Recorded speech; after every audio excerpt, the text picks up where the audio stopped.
Fáilte, which means welcome in Gaelic, everybody. So Fáilte, welcome in Irish Gaelic and Scots Gaelic. And the reason I'm doing this is because I'm doing a vlog on my trip to Ireland. In case you guys haven't noticed, there are short video clips below of Newgrange and St Brigids in Kildare. And I wanted to talk about those. I wanted to talk about my experience of Ireland, but I wanted to talk about moments in those places. And we went for Imolc. We went on the 31st of January. Well, we left on the 30th and came back on Imolc on the 2nd of February. And it truly was Ireland is a very, very magical place. And I consider myself, without blowing my own tits, but I consider myself quite a well-travelled person in the fact that, you know, I've been to a lot of places and I'm fortunate and lucky enough to have travelled and lived in different countries too. But one of the things that I found like interesting is, out of all the places in the world I've been to, I have never met such a friendlier nation of people in my life, and I couldn't get over how friendly the people were. Just, you know, some guy broke down in the middle of Dublin and he got out, starts pushing his car in the middle of the road, and a couple of people just ran, a couple more, and he started pushing. And the guy stopped pushing, got in his car, revved the engine, and off he went, and all the people disappeared. And no one talked to each other. It was just second nature. It was just a thing like, oh, I have to help this guy out. No one spoke to each other, but it was just the fact that it was second nature for them. Whereas in England, it wouldn't be tolerated. You know, not that it wouldn't be tolerated. I mean, of course, people help each other out, but it's there would be that awkwardness there. Whereas I found that, you know, with this, there wasn't that awkwardness there, and people just helped each other out, and it was so lovely. Not just that, people would say hello to you. You know, it's the type of place you could go out. And God, we went out. You could go out and you could meet anybody and just have a night out. You know, you could go out on your own and you would come back with about 6 people.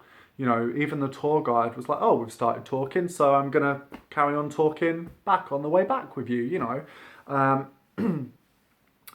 But yeah, so we went... The first day we went to the Guinness factory, which my partner is a bar manager, and he was like, I have to go to the Guinness factory, it was good fun. It was awesome. We found out some really interesting facts as well. And it was fantastic. It was fantastic to go and just to look at how much Guinness actually contributes to Ireland's economy, like massively, a huge part of it. And the fact that they have a 9,000-year lease that Arthur Guinness signed, and the fact that out of all the countries in the world, the largest largest country that imports loads of Guinness is Africa, is Nigeria. Apparently, they love it over there. You know, interesting, cool facts. And we got to pour our own Guinness and got a certificate and went to the Sky Bar, and it was lovely. And Dublin was very much like an Irish London, I found. And being from London, I was like, oh, it's different, it's nice, but it's kind of a bit like London. But it was lovely. People were friendly. It wasn't like London. The attitude was not like London at all. And we went to Kildare on the 31st, and it was surprising how easily we got there. And as soon as we got in, it had a Le Fila Bride, which is the festival of Brigid, with the Brigids cross, and you know, we bought some Brigids crosses from Kildare, and you know, we went there and we went in a gift shop, and the guy behind the gift shop was a bit weird with me, and it was very odd, and told me where some good toilets were good to go to later. Don't even ask, it was weird. But anywho, so, you know, we went there, and they have St Brigids in Kildare, And then outside St Brigids, outside the cathedral, they have the old fire temple, where it was said that the old pagans would worship Brede. And they also have a centre called La Soas Bride, which my pronunciation is wrong.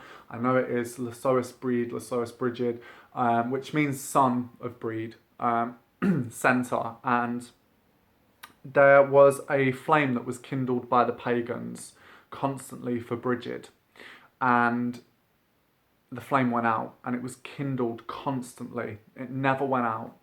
Although we was joking, was like, I bet at one point it probably went out, and I was like, oh shit, you know. But it was, you know, it was always kindled. It never went out, and it obviously went out when Christianity took over from paganism. And in 1993, some nuns rekindled the fire of Brigid, and had St Brigid's flame, which burns in La Soas Bride in the centre. And they are nuns, but they don't dress like nuns. It's like a Christian spiritual centre, so all faiths are welcome.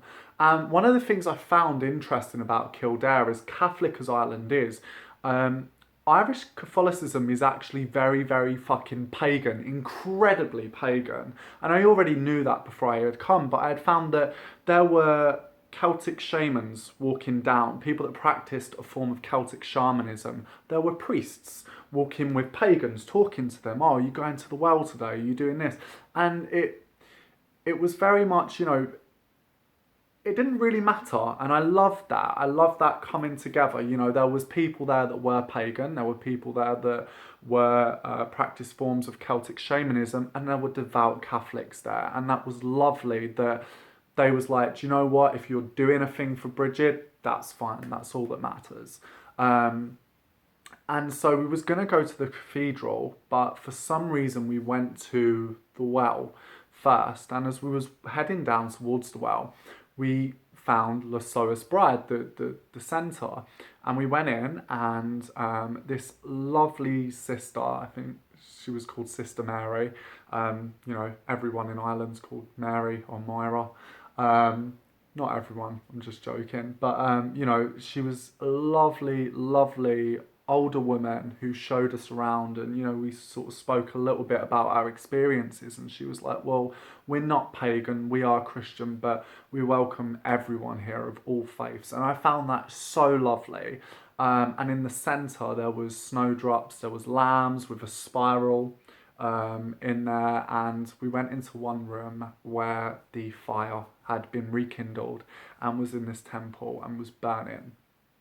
And you know, certain things happened. We experienced certain things. Other friends experienced certain, other people I was with experienced certain things, but that's personal. I'm not going into that. But it was a real lovely moment to contemplate that that was the fire of Brede that had been relit from those thousands of years before. And it was powerful. You felt her in the room. And it was a lovely centre, which they had a labyrinth outside and everything. And then after that, we went to Kildare. We walked to St Brigid's Well, and the well was a place of power.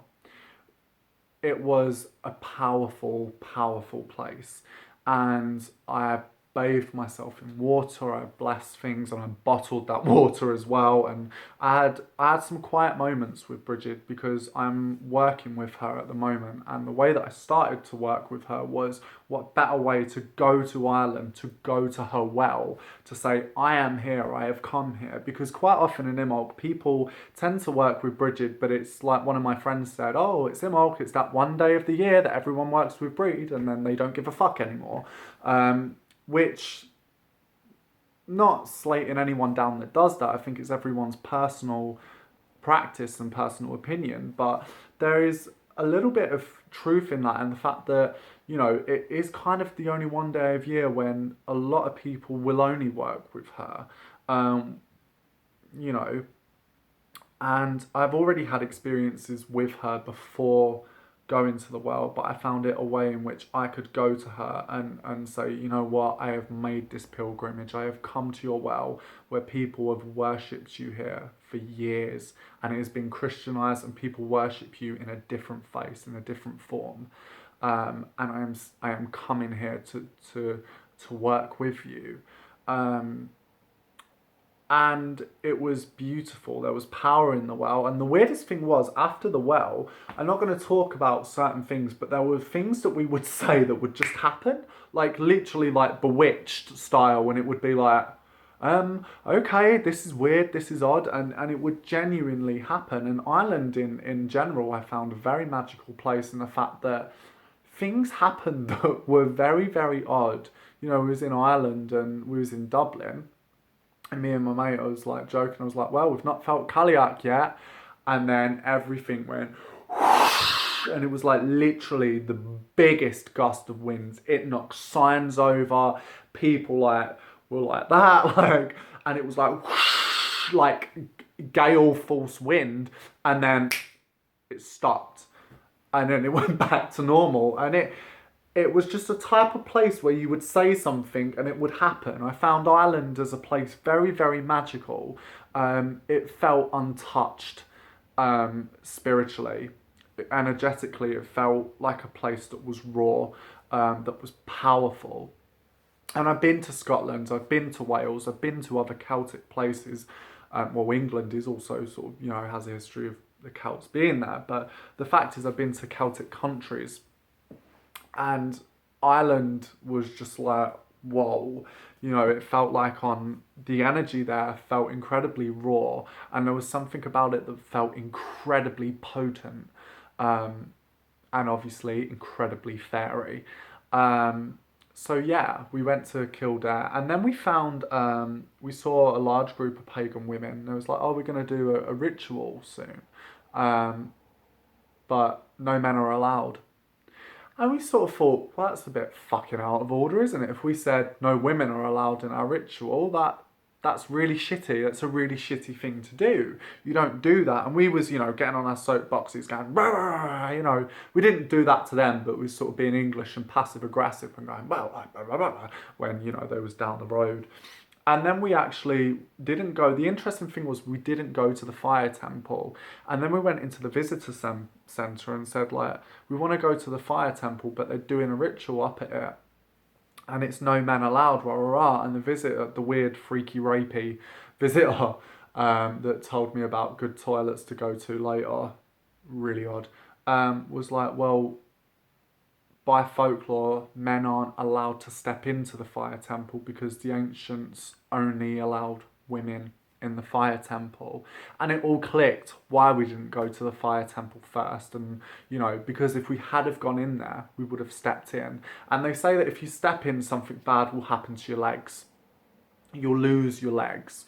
And apparently, you know, this woman was like, oh, you still get little boys like hee running around. But people in Ireland know their heritage, they know their culture, and it's unlike people in England. There were young people that would sit there and talk about tales of Ireland, of old tales of Ireland, of legends to do with St. Brigid, to do with Newgrange, to do with, you know, fairies. And I found it so refreshing because as much as I love my country, I love being English, but I don't love the fact that people are shit with, you know, younger people in England are shit, majority, with their heritage, with their culture. And it upsets me because I think that England and, well, Britain in general, the UK and Ireland has such a vast history of folklore, of knowledge, of all these tales, of these exciting tales. And people are like, I just want to get pissed. You know, pissed, if American people are watching piss meaning drunk. So yeah, I'm going to do a part 2 because I'm going to have upload problems. Stay tuned.